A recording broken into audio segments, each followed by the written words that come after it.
Bem, 2024, nosso primeiro programa, início de temporada. Feliz ano novo para você.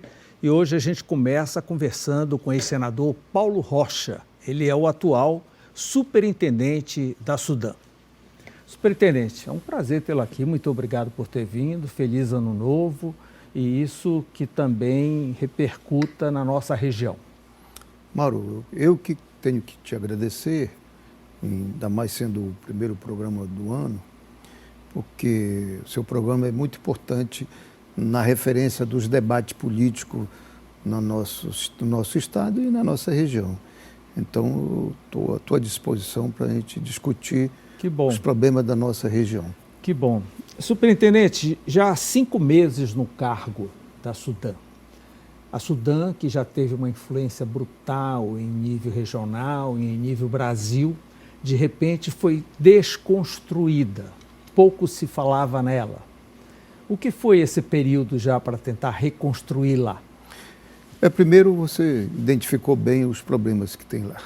Desestruturaram tudo, desorganizaram. Só para você ter uma ideia, a Sudam, nesses momentos áureos, ela já funcionou com 500, 600 funcionários. E são funcionários de alto nível técnico, alto nível. Porque é um órgão, né, de nível técnico para pensar, planejar, enfim. Hoje nós encontramos a Sudam com 147 funcionários técnicos. Então, primeiro, como fazer funcionar, principalmente nesse desafio que a Amazônia está posta em xeque, inclusive, a nível internacional, né? Então, debater a questão do desenvolvimento, esse tal do desenvolvimento sustentável, né, exige, né, toda uma preparação e toda uma qualificação dos nossos técnicos, da estrutura, enfim. A tendência do quadro é permanecer como está? Você imagina em concurso, em reaver a importância, inclusive em nível técnico? Não, o concurso está previsto, mas lá para adiante, porque esse concurso que agora o governo federal está chamando, já vem da convocação lá de trás. Então, naturalmente que esses órgãos que foram esvaziados, as superintendências regionais, ele acabou não entrando na área do concurso. Então, nós estamos correndo atrás, a nível de governo central, para a gente recuperar, né, essas vagas e também reestruturar no chamado cargos mais técnicos de confiança, que você sabe que dentro do serviço público tem alguns cargos de coordenação, de departamento, ou de coordenação de comissões que precisa ter, digamos assim, um incentivo, que chamamos os cargos de DAS, hoje com outra nomenclatura. Se nós em Belém, onde tem a sede da Sudam, sentimos esse esvaziamento, imagino nos outros estados da região. Ela sumiu completamente? Completamente. Tanto que você veio a falar só na Suflama, né, porque lá está em torno da Zona Franca de Manaus, mas que a Sudam foi totalmente desaparecida. E à medida que foi esvaziando a Sudam, o seu principal fundo de desenvolvimento, que era a partir do que pensava o planejamento, o FNO, que era o principal fundo, foi totalmente levado a ser gerido pelo Banco da Amazônia, né? E, enfim, então, inclusive... Que pela legislação tem que ser planejado pela Sudam e executado financeiramente pelo Banco da Amazônia. Exatamente. Com a ausência da Sudam, ficou tudo na mão do Banco da Amazônia. E a avaliação lá, a análise é muito mais do campo financeiro do que de uma visão mais Agora, Paulo, durante incentivo. Todo este período aí, não se ouviu mais falar na chegada de indústrias, de grandes empresas na região, com exceção lá do canteiro da Zona Franca, que tem uma atração a mais e agora ganhou pela reforma tributária nova atração. O resto não se ouve mais falar, né? De repente sumiu a industrialização, sumiu o emprego. A Amazônia hoje só caminha para o lado da sustentabilidade da floresta, que é importante, mas não tem nenhuma veia industrial, a não ser a extrativista. Não, é isso que é o grande debate que está posto para nós e o nosso desafio. Porque quando se fala em desenvolvimento sustentável, logo se liga ao meio ambiente. E não é, né? Sim. É a sustentabilidade de tudo, inclusive a sustentabilidade humana. E para você gerar emprego, gerar renda, etc., precisa, né, de investimentos e de indústrias, e principalmente da verticalização das nossas matérias-primas, que esse é o grande desafio que nós estamos colocando sobre nós para que a gente enfrente essa discussão. Então, é fundamental o que está posto para nós, além do desafio de arrumar a casa, mas é primeiro o seguinte: se contrapor essa visão de desenvolvimento que foi imposta de cima para baixo, tanto que a Sudam só financiou os grandes projetos, os grandões, né? E ainda mais com essa visão de não verticalizar a nossa matéria-prima. Foi assim, você conhece, da época da borracha, depois da castanha, depois da madeira e agora do minério. Nós temos algo mais recente aqui em Barcarena, né? Nós demos área, nós damos energia subsidiada, nós damos pessoal e não tem nenhuma verticalização, não se ouve falar, a não ser aqui um cabo de energia, alguma coisa dessa natureza, o resto não foi verticalizado, o tempo passa. Isso, e olha, só para pegar esse exemplo, eu sempre dou esse exemplo nesses debates, o nosso alumínio, que é fabricado lá onde você falou, em Barcarena, ele vai lá no Japão, porque os japoneses eram os principais sócios da Ubrasa-Alunorte, quando a Vale ainda era estatal, 49%, eles levavam toda a produção dos tarugos de alumínio. Vai lá no Japão, se transforma em autopeças e vai lá para Manaus montar o celular. Nós sobramos sempre. Montar tudo. Hoje, não sei se você sabe, em Manaus, a fábrica de duas rodas, todo mundo sabe que as motos são tudo feitas de alumínio, né? Dependendo da composição, onde é mais duro, onde é mais mole, mas é tudo de alumínio. Pois é.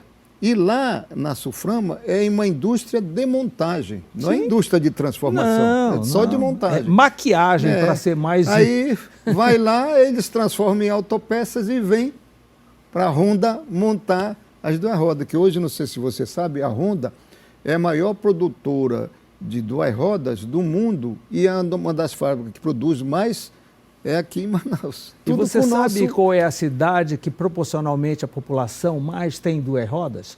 É Paraense, é Marabá. Né? E lá tem o revendedor lá, o vendedor chama-se Revemar, a empresa lá, é a maior vendedora de o Winston vai toda hora para o Japão ganhar prêmios e tudo mais. Exatamente. Então, o que acontece? Esse é um desafio. Portanto, o desafio de desenvolver com essa tal da sustentabilidade é de baixo para cima. Portanto, você tem que incluir agora neste processo o médio e o pequeno, né? E aí a gente vai ter, nós temos, você não imagina a expectativa, aquilo que você falou, não veio para cá nenhuma indústria nesses últimos tempos, tal. Agora estou impressionado como nós estamos sendo procurados, entendeu? Para investir na Amazônia, principalmente com o anúncio da exploração do pré-sal aqui no nosso litoral. Vamos já chegar nisso, Paulo. Agora a grande pergunta é o seguinte: o governo federal... querendo te dizer que isso está servindo de atração para as grandes indústrias estar nos procurando para se implantar aqui. Ele sabe que isso vai alavancar uma cadeia de produção. A grande pergunta que fica no ar é o seguinte: já completou o primeiro ano do Lula 3. Você sente interesse do presidente em reativar a Sudam, em dar a importância e a autoridade que ela já teve na região para tocar esse novo momento? Isso foi uma das condições que eu coloquei para ele quando eu vim para cá. Ou eu tenho apoio direto teu e daqui do da cúpula para mim recuperar a Sudã e fazê-la cumprir o papel, principalmente agora nesse debate que a Amazônia está no centro do debate mundial. Então, a Sudã vai ter um papel fundamental. Primeiro, articular o conjunto do governo federal, combinado com a ação dos governos estaduais e também dos governos municipais. Mas você tem sentido isso na prática? Bem, o ministro é aqui do Amapá, embora seja nosso conterrâneo, né, Valdez Góes, a qual a Sudã está ligada. Tem dado o apoio necessário? Tem. Agora nós temos que nos unir, eu e ele, para a gente arrancar mais do governo central, que é essa questão. Por exemplo, o diálogo com o BNDES é fundamental, porque a política de investimentos, né, passa pelo BNDES. Então, como o Mercadante é meu amigo, embora ele seja, mas eu estou no jeito de diálogo, de conversa, para poder vir reforçar assim. E qual é a minha estratégia? Você sabe que a Sudã tem aquele espaço lá grande. É trazer lá para dentro todos os órgãos do governo federal que estão dentro dessa discussão sobre desenvolvimento. Então, seria o prédio da Sudã, a representação federal na Amazônia. Exatamente, para poder o governo federal atuar coletivamente em torno do projeto. Mas você não conseguiu verba ainda nem para dar uma pintada ali externa? Esse é um problema. Esse é um problema que nós encontramos, né, com o orçamento também furado, enfim. Mas eu estou dialogando, por exemplo, com esse ano teremos lá um prédio Quero bonito. começar isso agora, no fevereiro em diante. Estou indo esses dias para lá para mim. Que precisa uma reforma grande, né, Paulo? Eu ouvi falar que até elevador lá caiu.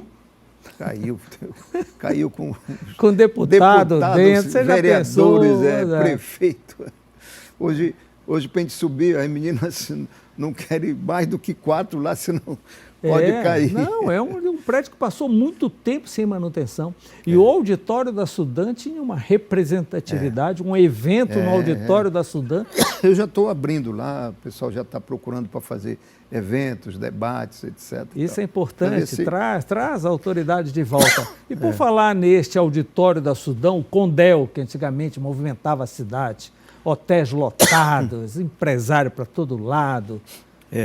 Tem uma questão que é o seguinte, como os governadores também se articularam em torno de um consórcio, né? Então, esse período, com o esvaimento da Sudã, naturalmente que reforçou mais a atuação coletiva dos governadores. Mas eu já fiz 2 Condel, 2 reuniões de Condel, e começou os governadores de novo se aproximar e, enfim, estamos num diálogo. E o Condel já observou, importante. Já fez os planos do FNO? Que me parece que é o braço rico, né, da Sudã, é o FNO. Como eu te disse, o FNO ainda estamos dialogando com BASA para a gente dividir essa como era antes. Mas tem o incentivo fiscal, tem o FDA e tem o FA, que ficou lá no Rio de Janeiro, no BNDES, estou tentando dialogar para a gente recepcionar os projetos para o do FA, que é, você sabe, o FA é um fundo de contribuição dos europeus para poder tirar ou manter a floresta em pé. Então, essa discussão é que eu vou dialogar com todo mundo para ver como a gente aproveita este fundo, que é um fundo, como se diz, mais popularmente é fundo perdido, não precisa devolver. Não tem que voltar. Aí para ver se tem investimentos. Por falar nesse fundo, o que você acha aí do Fundo Amazônia ser gerido pelo BNDES e não pela Sudã? Rapaz, isso aí é uma coisa que vem lá de trás. Foi na época ainda do governo Dilma. Como o ministro do Meio Ambiente era do Rio, aí ele segurou para lá. Não faltou briga nossa para... se é fundo da Amazônia, nós temos o Banco da Amazônia. Porque eu vou aproveitar a deixa de você ser politicamente ligado ao Mercadante, você ser amigo do Mercadante, hoje ele presidente do BNDES, você superintendente da Sudã, houve algumas reuniões, inclusive aqui na Sudã, o tempo está passando, já são menos de 2 anos até a COP e não se vê efetivamente nada.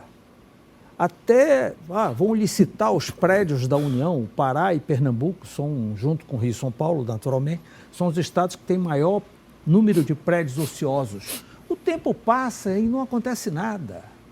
Nada. Essa definição aí sobre a questão, os prédios públicos, esses que estão obsoletos aí, estão parados, estão tentando fazer um acordo com os hoteleiros, com o sistema de hotéis, para ver como recupera esses prédios. Sim. E aqueles que querem manter como hotel, vão manter.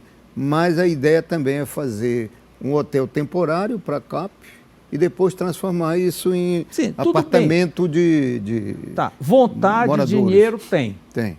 Falta tempo. E o tempo está passando e não acontece nada. Não seria a hora da Sudam dar uma cutucada no Mercadante? Eu estou marcado dia 10 com ele, para mim, exatamente por tudo isso na mesa. Inclusive, já estamos chegando a um acordo de fazer um grupo de trabalho dentro da Sudam, que ele indica lá 3, eu indico 3 daqui, para recepcionar exatamente esses projetos. Mais perto aqui, está sofrendo a pressão. Senão o nosso povo, as entidades, não vão ter acesso a esse fundo. Não, o meu receio, pelo que eu estou vendo como leigo, é que dinheiro vai ter. Tem. Né? Vontade política tem. Mas não vai ter tempo. Tu sabes. O tempo é essencial aí. Os grandes financiamentos, digamos, da cidade está passando pelo governo do estado e combinado com a prefeitura. Como a prefeitura está nesse momento aí com as dificuldades, mas também em véspera de eleição, quem está tocando mais isso é o governo do estado. Agora, qual é o meu papel? É exatamente juntar o governo federal aqui para poder ajudar a processar essa coisa mais rápida, entendeu? Então, Paulo, exatamente hoje faz 1 ano de uma tentativa de golpe. Você tem uma experiência política extremamente larga, não precisa repetir, todo mundo já conhece. Qual é a sua visão da situação? É o seguinte, camarada, o nosso país, em termos de democracia, ele é assim cheio de altos e baixos. A nossa elite, chamada elite econômica e que domina realmente o país, eles perceberam que ao se implantar a democracia, eles começaram a ter mínimo de influência nos resultados políticos, né?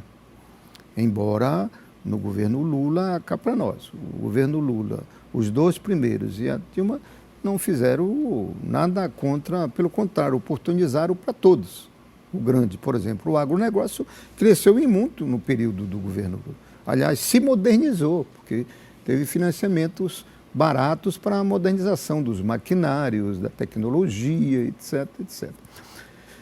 Então, quando a Dilma, mesmo naquela situação já difícil, ganhou, eles pensaram, olha, vamos ter que dar um jeito porque senão não vamos ganhar mais. Eu acho que com essa coisa aí, se aliançaram e processaram a derrubada da Dilma e depois pronto, foi fácil implantar um projeto. Tal. Agora, tem um lado bom também que cutuca um pouco, né?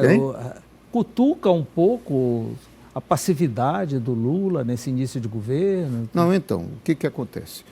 Isso colocou a gente lá para baixo, né? Toda essa questão da política, enfim, de negação e da boa política e esse negócio do controle dos grandes grupos, o que aconteceu? Fez com que, você vê como é que é o processo autoritário, como é que o nosso país, diante de todos os caminhos que nós tivemos, elege, cá para nós, com todo o respeito que eu fui colega dele 20 anos, elege um Bolsonaro para ser presidente do Brasil. É muito difícil aceitar isso. Mas é a influência econômica, a influência agora com tal das redes sociais e mídia e fake news, etc. E vácuo de opções também, né? Sim. Então, o que acontece? O processo agora é a gente consolidar aquilo que nós recuperamos. Para isso, o Lula, né, conseguimos tirar o Lula, pôr o Lula no embate político e fizemos uma aliança mais ampla do que nós pensávamos. Mas era necessário. Precisava, não. Era necessário. Mostrou que foi necessário. Necessário para, né? E o PT estava preparado para esse tipo de aliança? Parte sim. Dividir o bolo? Parte sim. Com pedaços menores, naturalmente, que tem mais com mensagem. Parte sim. Claro que se fizer uma aliança, como na vez passada, nós fizemos com 5 partidos, e agora com 16, que começou, hoje tem 18, mas 16, é claro que ia reduzir o tamanho do PT dentro do governo. E lógico, aqueles petistas não aceitam isso, né? Mas não tem jeito, é uma realidade que a gente tem que fazer esse processo de transição. Eu acho que o Lula, com a mesma dificuldade, tu vê que tem uma dificuldade pelo processo que nós conseguimos construir de democracia no país, o parlamento é uma mistura de, quer dizer, é um presidencialismo, né, miscigenado com a força do Congresso, né? Então, o que acontece? Se nós tivermos força para eleger o Lula, mas nós não modificamos a correlação de força dentro do Congresso. Então, o Congresso ainda é uma visão ainda muito mais conservadora, hoje muito poderíamos ligada... dizer que somos muito mais parlamentaristas do que presidencialistas. Então, discutir tudo isso, você vê que cada votação importante que precisa o governo lá para passar, vem uma cobrança de mais um ministério para ali, outro para lá. É a política que está posta aí. E o osso é o mesmo, só tem que dividir mais. Eu acho que o governo, que o Lula fez certo nesse período. Fazer esse processo, colocou lá um cara que sabe dialogar, media, que é o Haddad, né? Conseguiu fazer principalmente o eixo principal da política econômica, que é a reforma fiscal, e o Lula foi recuperar a imagem do país lá fora, para atrair investimento. Foi o que está dando certo, né? Então, o pessoal criticou porque viajou muito pelo exterior, mas tinha uma estratégia, era colocar de novo o país, com toda a sua força e riqueza que nós temos, para dialogar, para atrair de novo grandes investidores. É o que fez a economia de novo. Né? Paulo, nós vamos a um breve intervalo e na volta eu queria falar com você sobre grandes projetos que já viraram novela, né? O Pedral do Lourenço, o estudo da Ferrogrão, que agora está no PAC, mas é só o estudo, a questão da exploração do petróleo, que vai afetar violentamente a nossa região, a questão indígena, que é muito importante na nossa região, ok? Então nós temos vários assuntos para o próximo bloco, ok? Eu volto já.